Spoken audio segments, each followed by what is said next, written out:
Hey friends, അസ്സലാമു അലൈക്കും. ഇന്ന് നമ്മൾ സംസാരിക്കാൻ പോകുന്നത് നമ്മളിൽ മിക്കവരുടെയും ലൈഫിനെ ബാധിക്കുന്ന ഒരു വിഷയത്തെക്കുറിച്ചാണ്. സമയത്തെക്കുറിച്ച്, അല്ലെങ്കിൽ സമയം പാഴാക്കുന്നതിനെക്കുറിച്ച്. ഈ ഒരു ലോകത്ത് പണമില്ലാത്തവരുണ്ട്, ആരോഗ്യമില്ലാത്തവരുണ്ട്, എഡ്യൂക്കേഷൻ ഇല്ലാത്തവരുണ്ട്. എന്നാൽ ഒരു കാര്യം മാത്രം എല്ലാവർക്കും ഒരുപോലെ നൽകിയിരിക്കുന്നു. അതാണ് സമയം. പാവപ്പെട്ടവനും പണക്കാരനും ഒരുപോലെയുള്ളത്, വിദ്യാർത്ഥിക്കും ജോലിക്കാരനും ഒരുപോലുള്ളത്, പുരുഷനും സ്ത്രീക്കും ഒരുപോലെയുള്ളത്. എല്ലാവർക്കും ഒരു ദിവസത്തിൽ 24 മണിക്കൂർ മാത്രമാണ്. പക്ഷേ ഒരു ചോദ്യം: എന്തുകൊണ്ടാണ് ചിലരുടെ ലൈഫ് അനുഗ്രഹം നിറഞ്ഞതാകുന്നത്, ചിലരുടെ ജീവിതം ഒന്നും നേടാതെ കടന്നു പോകുന്നത്?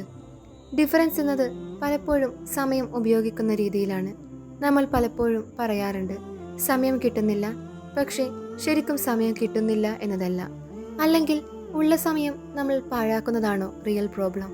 ഒരു ദിവസം രാവിലെ എഴുന്നേറ്റ ഉടനെ ഫോൺ എടുത്ത് നോക്കുന്നു. 5 മിനിറ്റ് മാത്രമെന്ന് കരുതുന്നു. പക്ഷേ പെട്ടെന്ന് തന്നെ അരമണിക്കൂർ കടന്നു പോകുന്നു. ഒരു വീഡിയോ, പിന്നെ മറ്റൊന്ന്, അങ്ങനെ സമയം ഒഴുകിപ്പോകുന്നു. അത് കഴിഞ്ഞ് നമ്മൾ പറയും, ഇന്ന് ഖുർആൻ പാരായണം ചെയ്യാൻ സമയം കിട്ടിയില്ല, ദുആ ചെയ്യാൻ സമയം കിട്ടിയില്ല, നല്ല പുസ്തകം വായിക്കാൻ സമയം കിട്ടിയില്ല എന്ന്. ഇവിടെ സമയമില്ലാത്തതല്ല പ്രശ്നം, നമ്മുടെ പ്രയോറിറ്റീസ് മാറിയതാണ് പ്രശ്നം. ഫ്രണ്ട്സ്, ഓരോ മോർണിംഗും അള്ളാഹു നമുക്ക് ഒരു പുതിയ ദിവസം നൽകുന്നു. ആ ഒരു ദിവസം എങ്ങനെ ഉപയോഗിച്ചു എന്നത് ഒരു ദിവസം നമ്മൾ കണക്കു പറയേണ്ടി വരും. നമ്മുടെ യുവത്വം, നമ്മുടെ ഹെൽത്ത്, ഒഴിവു സമയം, ഇവയെല്ലാം വലിയ അനുഗ്രഹങ്ങളാണ്. പക്ഷേ പലപ്പോഴും അവയുടെ വില നമുക്ക് മനസ്സിലാകുന്നത് അവ നഷ്ടപ്പെട്ട ശേഷമാണ്. ഒരിക്കൽ നിങ്ങൾ ചിന്തിച്ചു നോക്കുക, ഒരു വർഷം മുമ്പ് നമുക്കുണ്ടായിരുന്ന സമയത്തിൽ നിന്ന് എന്താണ് നാം നേടിയെടുത്തത്? നമ്മുടെ ഈമാൻ വർദ്ധിച്ചിട്ടുണ്ടോ? ഖുർആനുമായുള്ള ബന്ധം ശക്തമായിട്ടുണ്ടോ? നമസ്കാരം കൂടുതൽ ശ്രദ്ധയോടെ ചെയ്യാൻ തുടങ്ങിയിട്ടുണ്ടോ?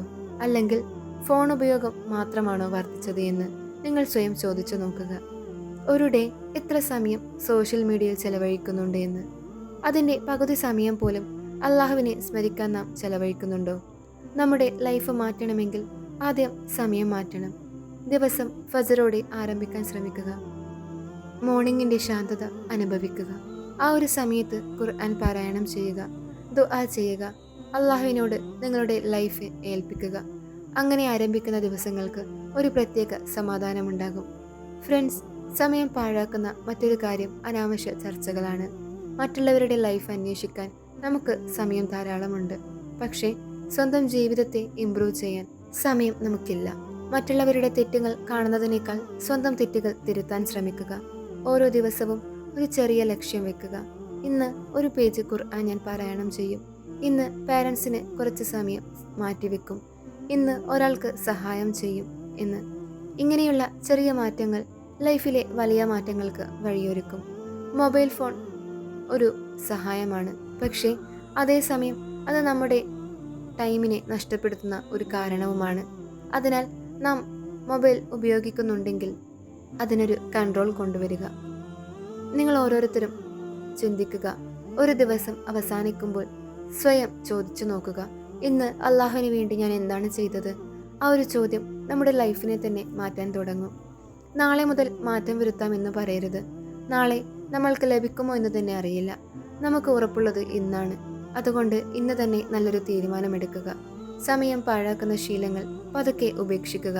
നമസ്കാരത്തിന് സമയം കണ്ടെത്തുക, ഖുർആനിന് സമയം കണ്ടെത്തുക, ഫാമിലി, പാരൻസ്, അവർക്ക് വേണ്ടി സമയം മാറ്റിവെക്കുക, ആവശ്യമുള്ളവരെ സഹായിക്കുക, അള്ളാഹുവിനെ കൂടുതൽ സ്മരിക്കുക. അപ്പോൾ ലൈഫിൽ ബറക്കത്ത് വർദ്ധിക്കും, മനസ്സിൽ സമാധാനം നിറയും, നമ്മുടെ ഓരോ ദിവസത്തിനും ഒരു ലക്ഷ്യമുണ്ടാകും. ഫ്രണ്ട്സ്, ഇന്ന് കടന്നു പോകുന്ന ഈ ഒരു ദിവസം അതൊരിക്കലും നമുക്ക് തിരികെ കിട്ടില്ല. ഇന്ന് കഴിഞ്ഞു പോകുന്ന ഓരോ മണിക്കൂറുകളും ഓരോ മിനിറ്റുകളും ഒരിക്കലും തിരിച്ചു കിട്ടില്ല. അതുകൊണ്ട് ഓരോ നിമിഷവും അള്ളാഹുവിനെ സന്തോഷിപ്പിക്കുന്ന, അല്ലെങ്കിൽ അള്ളാഹുവിനെ പ്രീതിപ്പെടുത്തുന്ന കാര്യങ്ങൾ ചെയ്യുക. അള്ളാഹു നമ്മുടെ സമയത്തിന് ബറക്കത്ത് നൽകട്ടെ, നമ്മുടെ ലൈഫിനെ യൂസ്ഫുൾ ആയിട്ടുള്ള കാര്യങ്ങൾ കൊണ്ട് നിറയ്ക്കട്ടെ. അസ്സലാമു അലൈക്കും വറഹ്മത്തുള്ളാഹി തആല വബറകാതുഹു.